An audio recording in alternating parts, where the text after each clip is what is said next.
اب تھوڑے سے تلخ باتیں ہیں یہ جو پیش کر رہا ہوں، لیکن تاریخ ہماری یہی ہے، مسلمانوں کی تاریخ یہی ہے، ہم کیا کریں، مجبور ہیں۔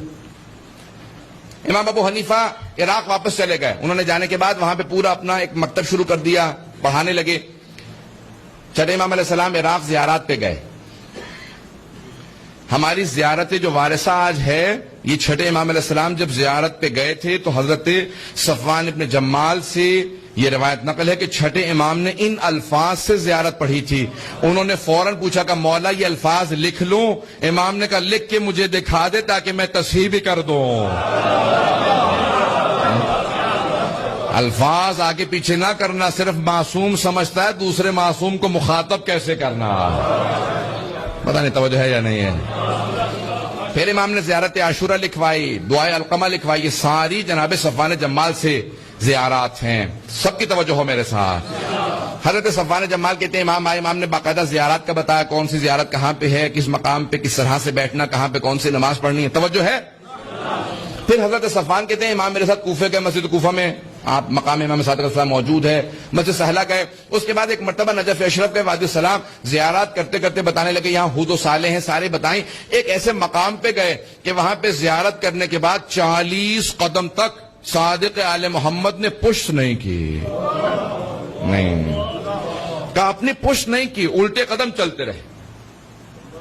امام نے پشت نہیں کی، 40 قدم تک امام پشت پہ چلتے رہے۔ میں نے فوراً پوچھا کہ مولا آپ نے جو تعظیم یہاں کی ہے کسی مقام پہ نہیں کی، یہاں کس کا روضہ ہے؟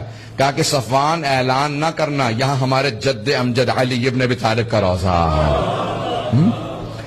کہ مولا اگر اجازت ہے تو ایک نشان بنا لوں اپنے لیے تاکہ مجھے یاد رہے، خاص خاص شیعوں کو لے کے آیا کروں گا۔ امام نے کہا اجازت ہے۔ پہلی مرتبہ امیر المؤمنین کے روضہ اطہر کی اگر زیارت کی اجازت ملی تو صادق آل محمد کے زمانے میں ملی ہے، خاص خاصیوں کو۔ پھر 8ویں امام علیہ السلام کے زمانے میں اعلان عام ہوا۔ سب کی توجہ ہے؟ سننا چاہ رہے ہیں سب لوگ؟ وقت گزر گیا، میں نے توجہ نہیں کی، وقت بہت تیزی سے گزر گیا۔ فضلان گرامی، اب امام نے وہاں پہ اعلان کیا۔ اب امام وہاں پہ بھی جب گئے تو مختلف زیارات کی تعلیم دے رہے ہیں، مختلف علوم کی آبیاری کر رہے ہیں، شاگردوں کی تربیت کر رہے ہیں۔ امام نے فوراً بلایا، کہا ذرا بلاؤ، ذرا میرے جو شیعہ آنا چاہتے ہیں ان کو ملنے کے لیے اجازت دو۔ آنے لگے۔ ایک مرتبہ کسی نے کہا مولا کوئی ابو حنیفہ نامی آدمی دروازے پہ آیا، امام نے کہا ان سے کہو واپس چلا جائے۔ توجہ کیجئے گا، ان سے کہو واپس چلا جائے۔ میں توہین نہیں کر رہا ہوں، میں تاریخ کو پیش کر رہا ہوں، بڑے احترام سے نام لے رہا ہوں، اور میں کوئی بھی کسی کی دل آزاری کا قصد نہیں رکھتا۔ سب کی توجہ ہو میرے ساتھ۔ امام نے کہا کہ ان سے کہو کہ واپس چلے جائیں۔ اتنے میں جب کہا کہ واپس چلے جائیں تو کچھ اور شیعوں نے پیغام بھیجا، کہا امام سے کہو کہ یہ شیعہ ملنے کے لیے آئے ہیں۔ امام نے کہا کہ ٹھیک ہے، ان کو آنے کی اجازت دے دو۔ توجہ ہے؟ انہیں آنے کی اجازت دے دو۔ وہ سارے شیعہ جیسے ہی آئے تو ان میں امام ابو حنیفہ بھی شامل ہو کے داخل ہو کے آ کے بیٹھ گئے سامنے۔ جیسے ہی آ کے بیٹھے تو امام نے ابھی کچھ کلام نہیں کیا تھا کہ ابو حنیفہ نے فوراً امام سے سوالات شروع کر دیے اور کہا کہ یہاں پہ کوفے کے اندر بہت سے لوگ بڑے بڑے صحابہ کی توہین کر جاتے ہیں، اعلان کرتے ہیں، آپ حکم دیں، فتویٰ دیں کہ یہ سب کے سب باز آ جائیں۔ امام نے کہا نہیں، نہ میں حکم دوں گا، نہ فتویٰ دوں گا، اور نہ روکوں گا۔ کہا کیوں نہیں روکیں گے آپ؟ امام نے کہا کیونکہ یہ لوگ میری بات کو نہیں سنیں گے، اس لیے میں اپنی بات کو ضائع نہیں کرنا چاہتا۔ توجہ توجہ توجہ توجہ ہو سارے مجمع کی۔ کہ امام نے کہا میں اپنی بات کو ضائع نہیں کرنا چاہتا، اس لیے میں یہاں اعلان نہیں کروں گا۔ کہ نہیں، کیسے ہو سکتا؟ یہ 18,000 افراد کوفے میں رہنے والے سب کہتے ہیں کہ آپ کے شیعہ ہیں اور آپ کی بات نہ مانے۔ امام نے کہا تو بھی تو ہر جگہ بتاتا پھرتا ہے میرا شاگرد ہے۔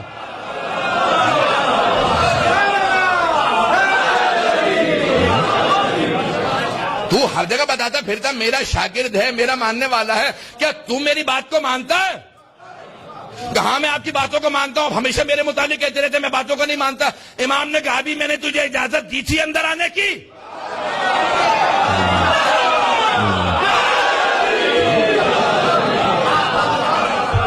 کیا ابھی میں نے اجازت دی تھی؟ کہ نہیں آپ نے اجازت نہیں دی۔ امام نے کہا تو بغیر اجازت کے آیا نا، بغیر اجازت کے تو نے سوال کیا۔ میں اپنے انداز سے پیش کر رہا ہوں، امام کے کلام کو جب پیش کرتا ہوں جذبات ویسے ہی بلند ہو جاتے ہیں۔ امام نے کہا بغیر اجازت کے تو آیا، بغیر اجازت کے سوال کیا، بغیر اجازت کے بولے چلا جا رہا ہے، جب تو نہیں سنتا شاگرد ہو کے تو کیا توقع رکھتا ہے کہ سارا ملک میری باتیں سنتا پھرے گا؟ نہ میں روکوں گا، نہ میں حکم دوں گا، جو جس کی توہین کرتا رہے۔ امام نے کہا میں نے سنا کہ تو بھی فتوے دینے لگا۔ توجہ ہو امام نے کہا میں نے سنا کہ تو بھی تو فتوے دینے لگا. کہا کہ ہاں فتویٰ دیتا ہوں. امام نے کہا اچھا بتا مجھے کہاں سے فتویٰ دیتا؟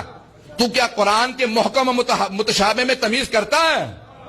تجھے محکم و متشابہ کا پتا ہے؟ کہاں پتا ہے؟ امام نے کہا ناسخ و منسوخ کو جانتا ہے؟ توجہ ہے کہ ناسخ و منسوخ کو جانتا ہے؟ کہ جانتا ہوں. امام نے کہا مدنی مکی میں تمیز رکھتا ہے؟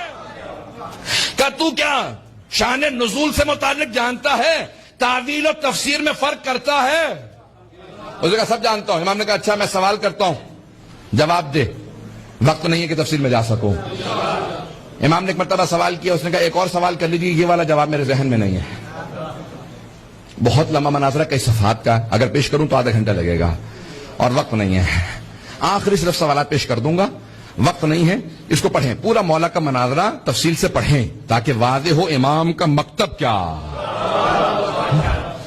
امام نے کہا بتا یہ آیات, ان آیات کا جواب دیں. اس نے کہا نہیں جانتا. ایک اور سوال کر لیں. امام نے دوسرا سوال کیا قرآن کی آیات سے, کہا نہیں جانتا. تیسرا سوال کیا, کہا نہیں جانتا. امام نے 5 سوال کیے, کہا نہیں میں قرآن اتنا نہیں جانتا.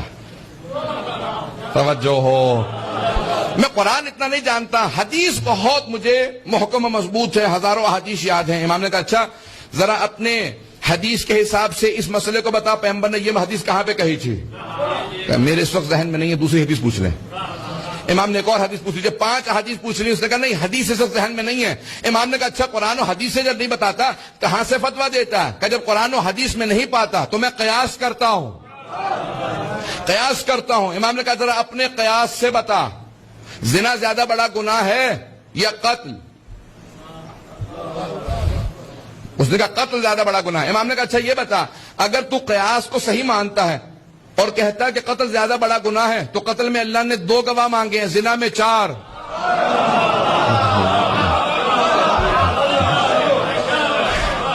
اگر قیاس صحیح ہے, تو کہتا ہے قیاس کے حساب سے جواب دیتا ہے, تو ذرا قیاس کے حساب سے بتا. ابھی تو نے کہا ہے کہ قتل زیادہ بڑا گناہ ہے, وہاں 2 گواہ, زنا میں 4, کیوں؟ کا ذہن میں نہیں ہے. ایک اور سوال کر لیں, توجہ ہو. اب میں جلدی پیش کر رہا ہوں, ممبر کے احترام میں صرف اور صرف وہی بات کروں گا جو امام علیہ السلام نے کہی ہے. امام نے فوراً کہا مل انجز, زیادہ نجس کیا ہے؟ پیشاب یا منی؟ کہا کہ پیشاب. امام نے کہا بتا, اس کے بعد وضو واجب ہے, اس کے بعد غسل, تیرا قیاس کہاں؟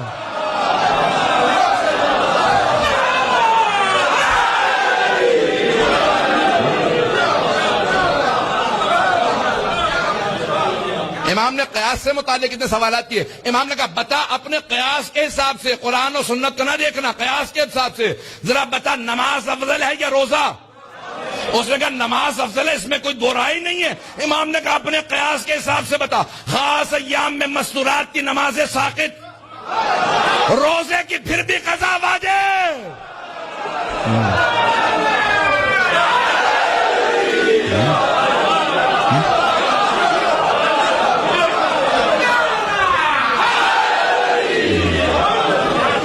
توجہ ہے.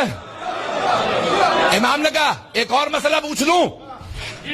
کہا آپ جتنے چاہیے پوچھ لیجئے, میرا ذہن تیار ہو رہا ہے آہستہ آہستہ, آپ بھی تیار ہو جائیے. ایک مرتبہ امام نے کہا اچھا تو کہتا ہے نا شریعت کے اندر قرآن میں ہے اگر چور چوری کرے السارق والسارقۃ فاقطعوا ایدیہما, ہاتھ کاٹ دو چور کا, چاہے مرد ہو چاہے عورت, ہاتھ کاٹ دو. کہا کتنے درہم پہ؟ کہا کم از کم 50 درہم چرائے ہوں.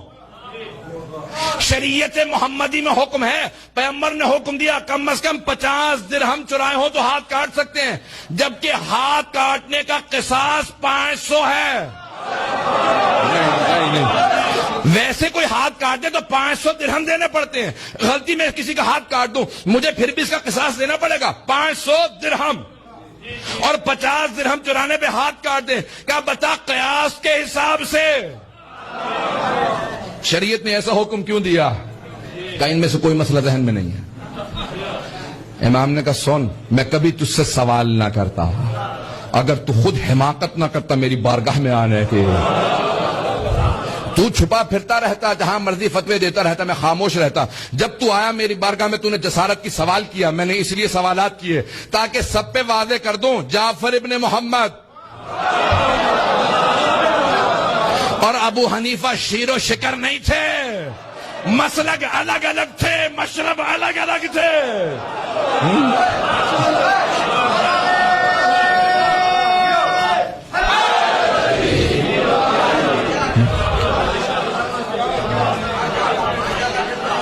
کہا اب میں آپ کی ہر بات مانوں گا. میں نہیں کہہ رہا ہوں, میں پہلے ہی سے تابع ہوں. اس نے کہا میں آپ کی ہر بات مانوں گا, آپ جو کہیں گے میں آپ کی بات مانوں گا. امام نے کہا تو جھوٹ کہتا ہے, تو نہیں مانے گا. توجہ سے سنیے گا. امام نے کہا تو یہاں سے اٹھ کے جائے گا. سن, اذا افتیت, اگر تو فتویٰ دیتا ہے تو ہلکت و اہلکت, تو خود بھی ہلاک ہوگا اور جو تیری پیروی کرے گا اسے ان سب کو ہلاک کر دے گا. کہا آج سے آپ سے وعدہ, آج کے بعد سے فتویٰ نہیں دوں گا. امام نے کہا جھوٹ کہتا ہے, دنیا کی محبت تیرے دل میں اتنی رچ بس چکی ہے, تو یہاں سے اٹھ کے باہر جائے گا, پھر میری توہین کرے گا, پھر کہے گا فتویٰ دوں گا. کہا نہیں. ایک مرتبہ اٹھ کے باہر گیا, سارے کہنے لگے مولا اتنی تنبیہ کی اثر ہوگا. امام نے کہا جو کہہ چکا وہ سامنے کہا, پیچھے سے نہیں. میں نے پیچھے نہیں کہا, اس کے سامنے, اس کے منہ پہ کہا میں جانتا ہوں یہی کچھ ہوگا. کیا ہوا؟ اسی مہینے اس نے کہا یہ بزرگ ہو چکے ہیں, ایسی ہی باتیں کرتے رہتے ہیں, ہمیشہ مجھے ڈانٹتے ہی رہتے ہیں. حضران گرامی, کبھی ایسا نہ ہو, امام کی ڈانٹ محبت کی ڈانٹ ہوتی ہے. کہیں ایسا نہ ہو کہ انسان امام علیہ السلام کا بغض اپنے دل میں رکھ لے, نفرت رکھ لے. جتنے مکتب ہیں وہ اپنی اپنی دوبارہ اصلاح کریں کہ ہم آیا آل محمد کے تابع دار ہیں یا نہیں ہیں.